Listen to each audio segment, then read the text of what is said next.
Hello world. What's up, y'all? How y'all doing? It's another blessed day, man. Y'all already know what time of day it is, man. It's another blessed day. Anytime you wake up, you know it's a blessed day. So, got some news for y'all. Saturday, August 9th, from 3 o'clock to 6 o'clock, my business, Omega 5 Landscaping and Lawn. Omega 5 Landscaping and Lawn. We're doing our first annual back to school giveaway. Yeah, for the kids, man. We're doing our first annual back to school giveaway for the kids. We're gonna be giving out all kinds of supplies, bro. Ink pens, pencils, rulers, staplers, notebooks, composition notebooks, folders, loose leaf paper, the whole kit and caboodle, bro. You know what I'm saying? So we're gonna be out there giving that out, man, Sunday, bro, or Saturday. Saturday from 3 to 6. So yeah, we're gonna do our thing, man. I just hope y'all come out there and show support and show love to the kids, man. They're gonna be real nice out there, man. Y'all gonna love it, y'all gonna enjoy it. So mothers and fathers, all you parents, bring your kids out there. Now, we are still in the process of purchasing material. We are still in the process of getting a lot of stuff for these kids, because we just found out that the outcome is probably going to be greater than what we expected. So I have a Cash App set up, bro. I got a Cash App set up for y'all. For those of you that would love to contribute to this, the Cash App is RIPCL10. RIPCL10. So it's RIPPCL, the number 10, 10.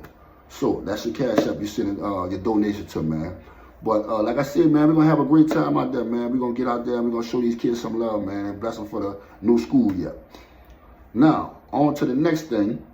I want to advise y'all right quick before I get to the F. I want to advise y'all on a new law that was passed August the 1st. August the 1st, your governor, Jeff Landry, and his cohorts and everybody else that's along with him, they passed a law. If you don't know, now you know. They passed a law to where if you're driving and you get caught with your cell phone in your hand, automatic violation. Now, they're going to start off by giving warnings. They're going to write you a warning the first time they catch you doing that. Now, if you get a second violation, there will be a fine. Now, third time, the more times you do it or get caught doing it, the stiffer the violations get. So the first one probably going to be a warning, like I said, and the second one going to be like $250. But it can go all the way up to $1,000 for a third offense, bro. So I would advise y'all not to be holding your phone in your hand. Now listen, I ain't say texting, I'm saying just holding it in your hand while you're driving. Automatic violation. That's what they're doing, that's what they got going on. So y'all keep that in mind, man, moving forward. Now, on to the F, bro. Let me see, I'm gonna bring y'all to 2001. 2001, when the Melphamine Project, we're on Martin Luther King side of the project, man. We're on Martin Luther King side of the project, and we out there shooting dice. We doing what's normal in the hood. You know, we hustling, doing our thing, making a little bread, but we actually shooting dice this day. So we got like, I'm gonna say about 12, 13 people in the dice game. It's a big old dice game, we having fun. They said, hands up. Man, listen, you ain't gotta tell me but one time. You ain't gotta tell me but one time. Normally, I'm the first person to take out every rep. I ain't play about that. I ain't play like that. I was fast. When I was in high school, I was a wide receiver. Man, listen, everybody know Rip gonna run. I'm gonna take out first. I don't care. Just one time, heads up, pew, I'm gone. So I ran from Martin Luther King side of the project all the way to Clio side of the project. Now, I almost made it to Earhart, because in the back of the Melph is Clio. But that next street after that is Earhart. So, now, in the back of the Melph, on Clio, we had what we used to call the ice house. It was a big old building. It was an ice house. It used to be an ice house. They used to like make blocks of ice in there, and a lot of people used to go in there and get bags of ice and crushed up ice and so on and so forth. But it was damaged and it was shut down. But people still used to go in there. We used to go in there and play what a game we used to call freeze. We used to play freeze. So we used to go run in the ice house and sometimes get away from everybody. Right next to the ice house, there was a big old cut with nothing but grass tall as me. Some of it was high, some of it was low. But a lot of the grass used to be just about as tall as me, bro. I'm 6'1", almost 6'2", so the grass was real high. Right next to that lot where all the grass was at, there's a brick store called Christine's. Now, Christine's was a nice store that everybody used to go to. You know, convenience store in the back of the project in the hood. Just a convenience store for the hood. It was owned by some Vietnamese.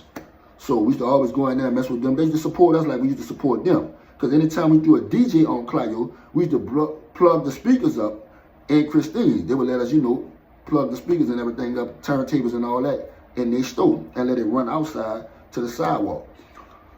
So I run from Martin Luther King all the way to Clio.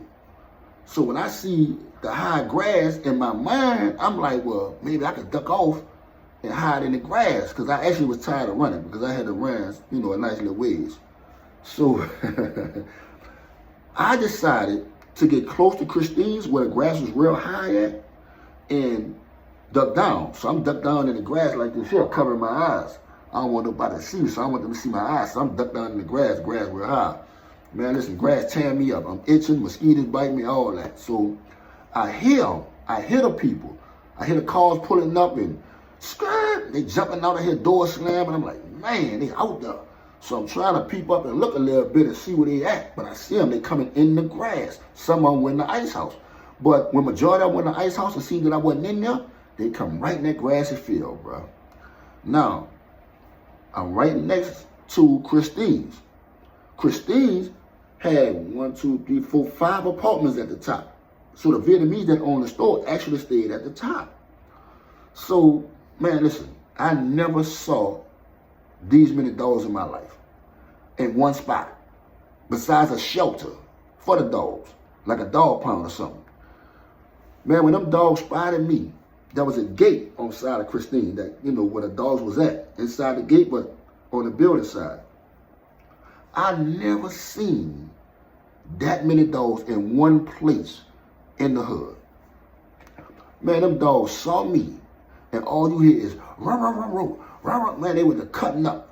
And me, I ain't making no better, because I was taking rocks like, shut up, just throwing the rocks at him. Man, listen, bro. Bruh, I was so mad and so upset at them dogs, bro. But that made the police officers come my direction even more when they hear the dogs barking. Man, them people caught me in that grass. When I tell you, bro, them people stretched me out like I was Superman taking flight in the air. But they stretched me out from head to toe, bro. And when I tell you, them people beat the brakes off me, dog, bro, I was fist grease high, bro. Them people whooped me like I was a Hebrew slave, partner. Bro, that made me so mad, bro. But you know what really made me mad, bro? There was an officer. Because right on Earhart, on the other side of Earhart, there was the Greyhound station. Greyhound/Amtrak. It was the Greyhound bus station, but also the Amtrak train station. There was an officer that worked over there with a bald head. He had been over there like 20, 25 years. He used to piss me off. He used to get on my nerves. He wanted to be a police officer so bad. Straight up on some employee of the month stuff every time you go in the Greyhound station. Because we used to go over there and hit little hustles.